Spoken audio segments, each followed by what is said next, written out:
What's up, North County? We are here in the What's Up North County Dog Pound today, and we are here with Coach Vic Cooper with the Atascadero Greyhounds. Welcome. What's up, North County? Yes, and we are all excited to find out exactly what is up with the North County tonight. Well, there's a big football game. I mean, it could have been a little bigger, but pretty excited. Quarterfinal round game. The Panthers from Washington Union coming into town, and we're looking to have a good time. So last time we talked, you guys were facing Cabrillo last month, and of course you guys destroyed them 55-14, I think it was. Yeah. And then you guys moved on to PV, which that was a tight game a little bit at the beginning, huh? Very, very much so. They got up on us, I think, 17-7 at the time. Very similar to the championship game last year. And then our kids, just because they've been there, recently, that they didn't wilt, they didn't fret, they just kept towing the line and were able to squeeze it out. So they were able to kind of dig down a little bit and right. pull that out. Yeah, they hit a couple of big passes there in the first quarter. Just good plays, good throws. They had their backup quarterback, although I think he's the future for their program but he did a great job, and so they got those two quick scores and got a field goal. But at that point, from there forward, we kind of controlled it. Who was some of your highlighted players of that game? Of the Pioneer Valley game? Yeah, Mateo Cano had a really good game. I think he rushed for like 170 yards. That was his biggest of the year. He's kind of been a 50, 60, 70 kind of guy. But we ran the ball well enough that we almost had 300-yard rushers that game. So I think Joe Hyde also had over 100 yards, and then Cooks was like in the 90 range. So wow. We did a pretty good job with that. And I mean, you guys have weapons everywhere. We feel like it, yeah. I mean, we're pretty solid. Our depth is not great. I mean, that's our issue, and usually with smaller schools, just the turnout. But we've got some guys out there. We've got some pretty good wide receivers, and Mason Degnan, Tyler Buckmeyer, Jerome Damery. But it's really all led by the front guys. The front five. We've got three-year starters up front that play offense and defense, and they've been kind of the key to what's kind of driven us this year. That the skill guys kind of get all the glory, but the guts is there in the front. Now you're kind of bringing back the old Atascadero from brought back the relic there. Yeah. From the 90s, from the 80s. But you're kind of bringing back, and you have brought back. I mean, now with being sitting at 10-0, you brought back that era of Atascadero football. That fear of Atascadero's on our schedule. How does that make you feel? It's kind of bred in you if you're from Atascadero that you're not might be the fastest, you're not going to be the most skilled, but you're going to work your butt off, you're going to work hard, you're going to get big and strong, and North County toughness is going to show up on Friday night. So I think we kind of emulate that for sure. And what does the off season look like? Because obviously we've been doing some of the dog pounds there in the gym, which is a pretty. I mean, it's old school. It's old school equipment, nothing fancy. We have a very, very nice gym. Everything's kind of transitioned to platforms where you can do multiple lifts at, but that's where we live in the off season. I mean, a lot of schools will start throwing and doing 7-on-7 stuff in February and March and that stuff. We don't bring the balls out until May when we have spring ball. So we live in that weight room. We're lucky enough to have a first period varsity football weights. So those guys get to lift every day. That's been beneficial because we can still lift in season too, without making the kids get up out of bed too much earlier. They do come a little bit early to school, but off season we live in the weight room. Now, do you guys get into like the whole nutrition stuff with the athletes? A little bit, yeah. You're always talking that stuff, especially you see kids, rolling in the morning with a C4 or right. All their energy drinks and stuff.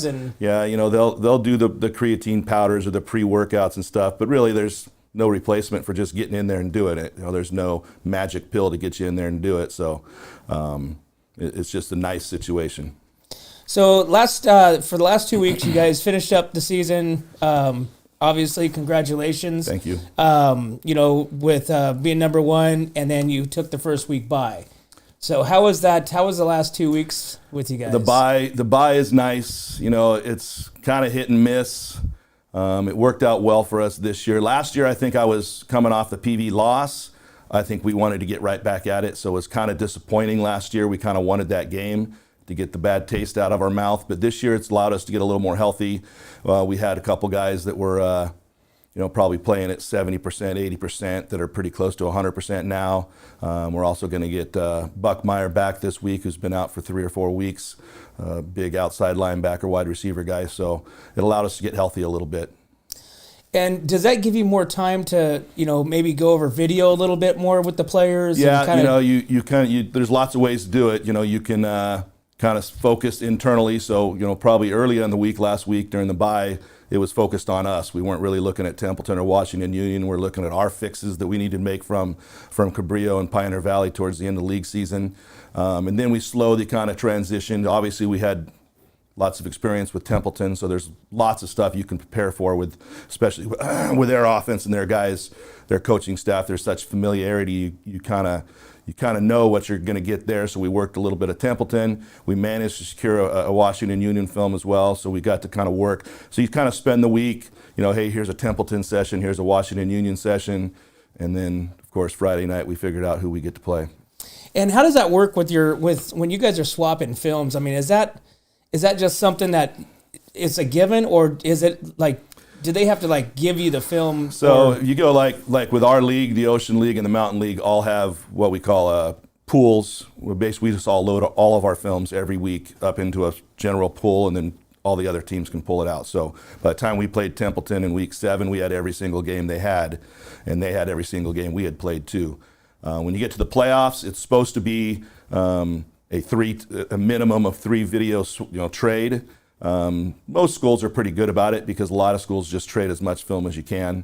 Some guys, they're more old school. Back in the day, you had to really hunt for film if you wanted to find film, and you might have to drive 3 hours to go get a VHS tape, right, from someone that's going to allow you to borrow it. But now with all, Huddle is the big one, but there's other services that you just click, push a button on a computer, and all of a sudden you have film. So by now, everybody's pretty much got every film you need. And so when you guys are watching films, I mean, is this just like a quick session, or are you guys doing the full team? Everybody's in there? Depends on what you're talking about. Coaches, between myself and Danny and Sam, we probably put 7 or 8 hours Saturday and 7 or 8 hours Sunday working on getting stuff ready. Some people maybe spend a little less time, but I just don't know any other way to do it. So we spent a lot of time on it. With the kids, they have access to it, so they're looking at it, but they're usually looking at it on their phone, which isn't such a big screen, and they're looking at highlight stuff like right. You see on SportsCenter. Coaches, when we look at it, we'll sit down with the kids, especially since we've got that first period class. We'll sit down and put it up and kind of show them the things we're seeing, so they can see it live or see it on the recording, and then when we go out and do it on the field, they can kind of see where it came from. So we'll watch film just about every morning. This morning I'm rolling in. We'll probably watch some film this morning. So now, does Atascadero still do the breakfast? Goes to a different restaurant on game day mornings? I think our linemen are still doing it. Yeah. The linemen go to A-Town Diner. Lots of great breakfast spots, but that's just the one that's kind of become the tradition for them. So I think they're with a couple of line coaches eating breakfast right now. Awesome. Yeah. So now you guys, fast forward, you guys are tonight's the night, Thursday night because of Veterans Day. Right. So I think that threw everybody for a loop, last week when they were saying. Especially since the 11th is actually Saturday, but I guess it is observed tomorrow. So we're all for supporting the veterans, and we don't want to do anything there. It makes it tough for the teams that had that first round game because it was a little shorter week for us because we had the bye. It still felt a little compacted, like I'm still feeling like it's Thursday right now, but like a regular Thursday. Right. But, and now I'm going to roll in and realize I got a game today. So it's an interesting setup, but, lots of teams have had to play Thursday games this year because of the ref shortage. So people kind of start to get used to it. So you got game starts tonight at 7:00. So you got Washington Union coming in. So obviously they eliminated Templeton last week, from the CIF, and which was a pretty dominant game for the most part. They have a lot of great players. They got quick running back. They got that Kano kid in the middle linebacker in the backfield. Yeah. So how did you prepare for Washington Union? Because I know you went over there and watched the game a little bit, right? Yep. And so how did you prepare for this game tonight? The biggest thing for us was probably just the physicality of their guys. They're very aggressive, very fast. At least they seem fast, So those kind of things are hard to duplicate. Like we look at Templeton, we're about the same physicality as Templeton probably, but for them it's hard to prepare because of the type of offense they run. For Washington Union, it's really a matter of whether when we're got a scout team on the other side of us, are they giving us a look that's going to kind of match what they did. I thought our kids did a great job. We had some JV kids come up this week that have really bought into their role of helping us on scout team, and it was really we had some very, very high tempo, high intensity practices on Monday and Tuesday. So I hope that'll help. And then you just got to kind of limit the big plays for them. And it's both on offense and defense. Try to give up as few negative plays as possible, avoid turning the ball over, and then just avoid the big play. That's kind of Templeton happened. That a few of Washington Union's scores were just big long runs, couple passes. So try to limit their big plays, and then match their physicality. And statistically, on paper, I mean, you guys dominate. But as we all know, the paper really doesn't mean much. But I mean, you got a lot of players. You got Cooks. You got both Deegan boys, Degnan boys. You also have Loney. That's tearing it up on the defense. Mm-hmm. So tell me about the key players tonight. That's going to take that, Templeton or Atascadero into the next phase. Yeah. Obviously, it starts with the quarterback, but he's been talked about plenty. Getting Tyler Buckmeyer back this week just makes it a lot more versatile on offense. We've got multiple receivers that can actually run the ball too, and we can try to formation people and get guys in good spots. Defensively, Kano and Loney in the middle are big. Again, I'll go with the front guys. Cooper and Tejeda and Ramirez. We're going to start a kid named Aiden Beatty tonight that's very aggressive. So I think we can control the offense and defensive line. We're going to be okay.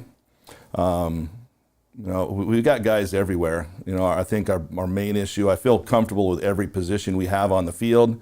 It's just depth that most of those guys are playing on both sides of the ball. So, we're going to try to slow the game down a little bit and take it slow and try to grind out a win. How in your coaching staff, did you bring up any JV coaches, or is it still just? It's an option, yeah. We have a couple that came up with the kids just because they're not ready, and some of the coaches were just ready to be done with the season, so that's fine. They come up and help as well. So we have a couple of guys from the JV staff, JJ Pickard and Kyle Tankanko, who are helping with our freshman and JV teams this year. So they're up helping, and they're doing a great job too. They kind of follow in the same role as the JV kids that came up, is really helping us with scout team and making sure we're getting good looks. And speaking of your freshman team did pretty well this year, correct? We did all right. Yeah, it was tough because we tried to do a little hybrid frosh-soph, and so some weeks we were a full frosh-soph team with all the freshmen and sophomores out there for the game, and then some weeks when we had a freshman game, because we only had like 6, I think, then they had to split up a little bit. Once you get a few injuries, it was kind of like what Templeton made the decision to not have a freshman because they were worried about the depth. We ran into some depth issues for sure, but I think having a freshman team this year will benefit us a lot, kind of like help Templeton this year. Their JV team kicked some serious rear end this year, and that's probably had a lot to do with the fact that they had a freshman team last year. So. And they had depth. They had like 50 kids on 60 kids on the team.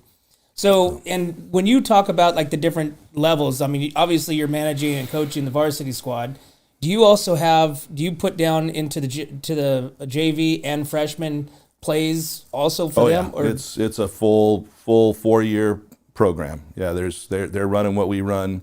We kind of give them, here's kind of the shell of what we'd like to do. We don't temper their creativity, and they can do some different things, but They know what our base is and the kind of boundaries things here's what you should be running. And yeah, we're all together. We go during the summer, we're all levels together. And so, yeah, it's a cohesive unit for sure. And I don't know if you have all the kids' names, but you want to give some shout outs to the kids that you brought up to varsity this year? Well, I'll tell you, Seamus Leonard has done a great job playing some defensive line as an undersized guy, just being very aggressive. Garrett Aldridge, same situation, playing a little offense and defensive line, giving us that physical look.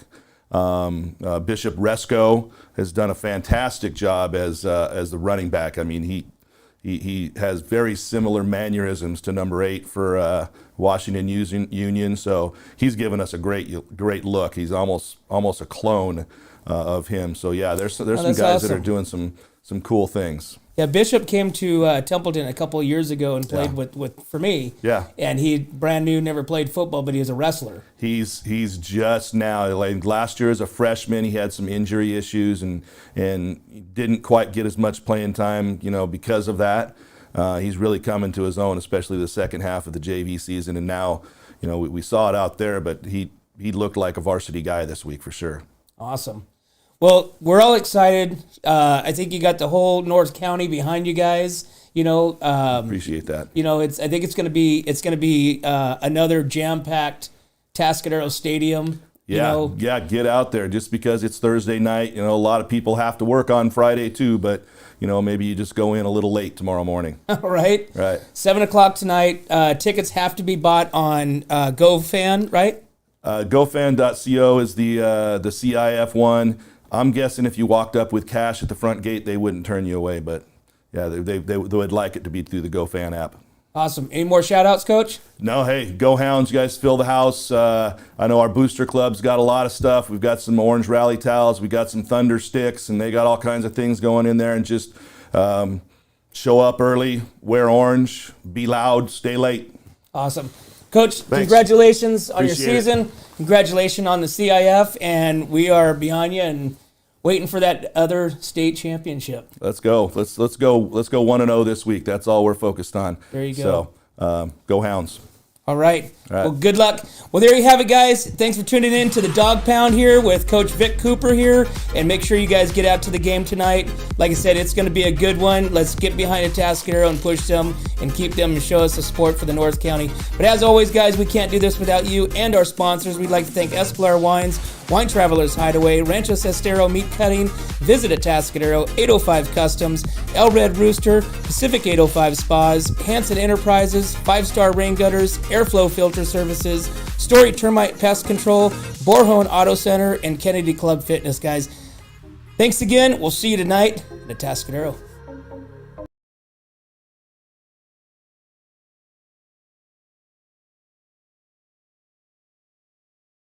Three, two, one. Here we go!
Hi, welcome to Kennedy Club Fitness, where we have something for everyone.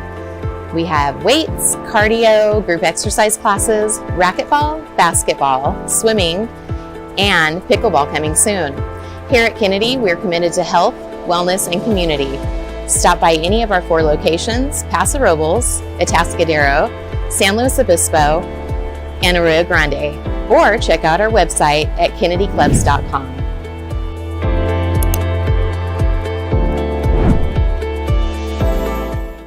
We don't just serve it up, we roast it, distill it, brew it, craft it, crank it, bake it, make it, perfect it, cure it, paint it, live it, breathe it, and then we serve it up, all in Atascadero.